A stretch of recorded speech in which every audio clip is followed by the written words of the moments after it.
Yo, what is going on, Raider Nation? It's your boy Simone Raider back at it again with another video, and today I'm going to be doing something a little bit different since you guys are tired of talking about Derek Carr and all these trade rumors. So I'm not going to talk about that today, but we'll talk about it another time. But I had this great idea from one of my subscribers, one of his takes that he gave me on my Nation Take, but I thought I'd do a whole video off of this. So this is coming from Pioneer. He said, what are some realistic signings of big name free agents the Raiders could have? And it had me wondering, you know what? I'll give you guys 5 realistic signings the Raiders could have this offseason. And I'm going to focus on the defensive line in this video. And if you guys enjoyed this video and you guys want to see more of it or another position group, then hit that like button. Let's get this to about, 1,000 likes. And I'll do another video. And I'll be putting a pinned comment down in the comment section below asking you guys which position group you guys want to see next. So without further ado, let's get started with the video. Cue the intro. And you tell them one thing. Just win, baby.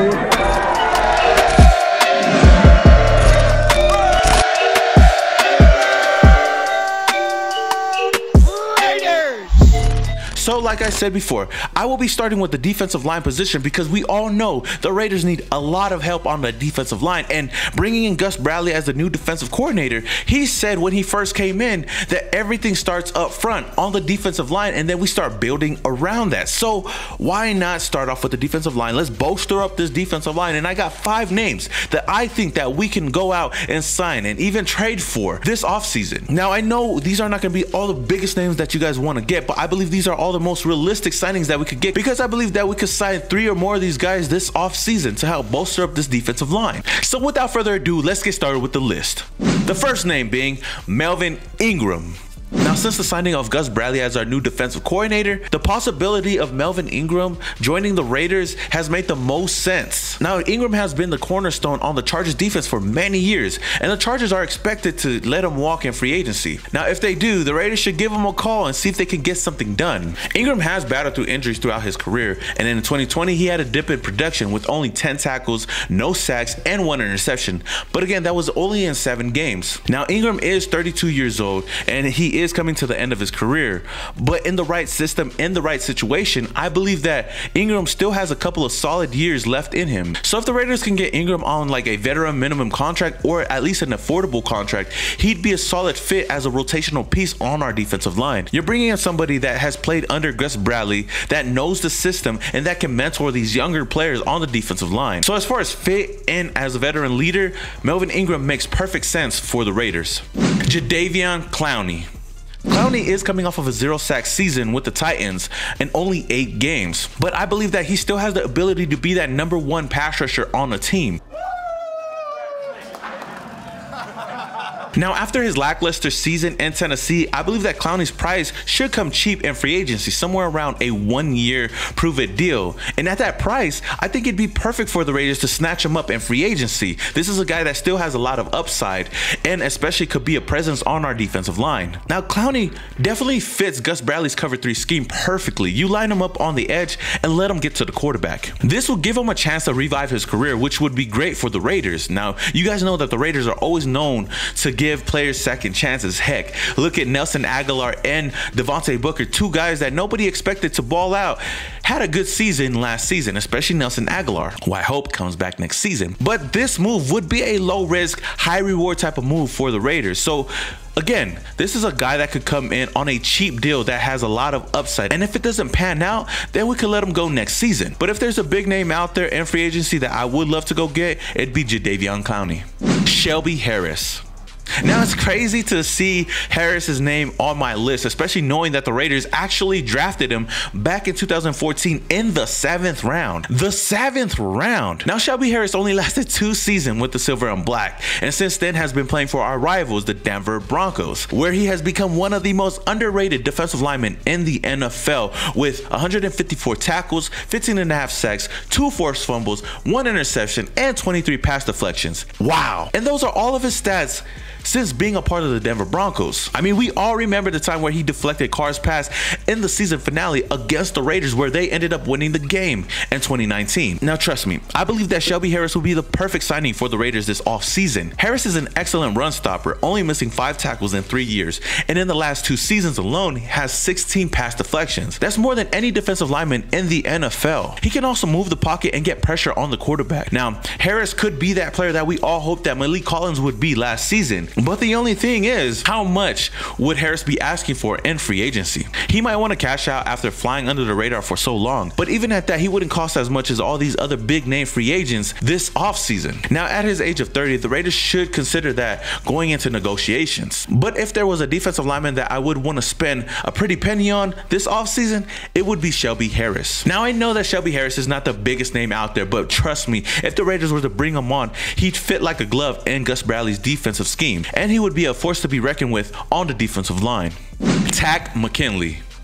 Now, during the 2020 season, the Raiders made a big decision in signing Takk McKinley after being waived from the Falcons. Now, it took the Raiders 3 tries to actually get him, and they finally brought him in. McKinley never had a chance to play in the silver and black due to being placed on IR for most of the season. John Gruden has stated before that Takk McKinley is part of the team's future, which is why I believe the Raiders kept him on for so long and did not cut him during the season. McKinley is an unrestricted free agent and will be in the open market this offseason, but I expect the Raiders to make a move at him. Now, if McKinley doesn't get many offers, I believe that we'll see him back in the silver and black in 2021. PFF has McKinley getting somewhere around 3 years, $28.5 million.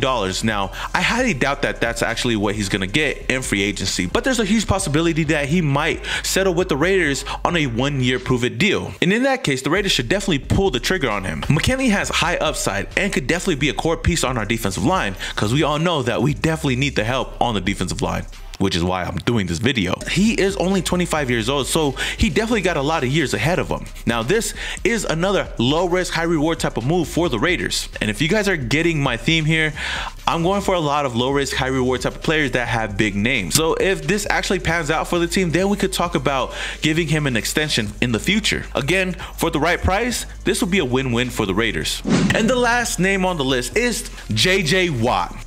Now, I know J.J. Watt is not a free agent right now, but there has been reports that J.J. Watt would not be returning to the Texans in 2021. So the Texans have a choice to make, whether to cut him or at least trade him away for some assets. And that's where the Raiders come in. Now, there's no secret that the Raiders are in need of pass rushers, let alone a pass rusher that can come in and lead this team and keep this team accountable, especially on the defensive side. Enter J.J. Watt. What did I ask you earlier this week? I said, how great do you want to be? How great do you want to be? Now, I put together a solid trade scenario, and I actually did it on Madden, so it actually worked, where the Raiders would end up getting J.J. Watt. Now, this is what I offered. The Raiders would trade away Trent Brown, Arden Key, and a future 3rd-round pick in return for J.J. Watt. Now, what do you guys think about that trade? Because I think that's a solid move. You know, we're giving away Arden Key, who's whatever, he's a young player that can help out that Houston Texans team in some way. Trent Brown would definitely help bolster up their offensive line, and we throw in a 3rd-round pick. In return, we get a solid veteran that still has a lot of years ahead of him. And for those of you guys that are saying that J.J. Watt is washed, we shouldn't get him, you know, he's past his prime, yada, yada, yada. In 2020, J.J. Watt played all 16 games, tallying 52 tackles, 5 sacks, 2 forced fumbles, 1 fumble recovery, and 1 interception. Which one of our defensive linemen did all of that? Not one. Now, even though he is past his prime, J.J. Watt is still playing at a high level, which the Raiders could definitely use on the defensive line. Now, his presence alone can open up a lot of opportunities for our young players like Clelin Ferrell and Max Crosby to go and get the quarterback. So don't at me with, oh, he's washed up. This would be perfect for the Raiders. Now, if we were to bring J.J. Watt over to Las Vegas,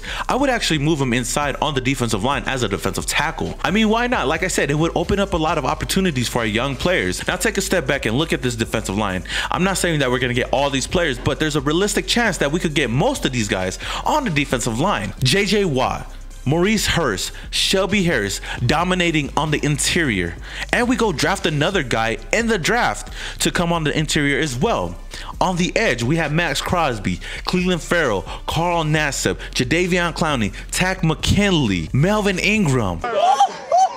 my neck and my back. And these are all guys that I believe that we could go out and afford for the right price. And they're not the biggest names, but they're one of the top names and have been one of the top names in the past couple of years. So Raider Nation, what do you guys think about this list? Do you guys agree with it? Do you guys disagree with it? Let me know down in the comments below. And again, if you guys enjoyed this type of video and you guys want to see another video just like this with a different position group, then hit that like button and let's get this video up to 1,000 likes. And if this is the first time you're watching this video and you're a Raider fan and you love content like this, then hit that subscribe button. And if you guys want to know the best way to help support this channel, then hit that join button and become an exclusive member. All right, Raider Nation, with all that being said, this is your boy Samoan Raider, and your boy is yeah. And you tell them one thing. Just win, baby.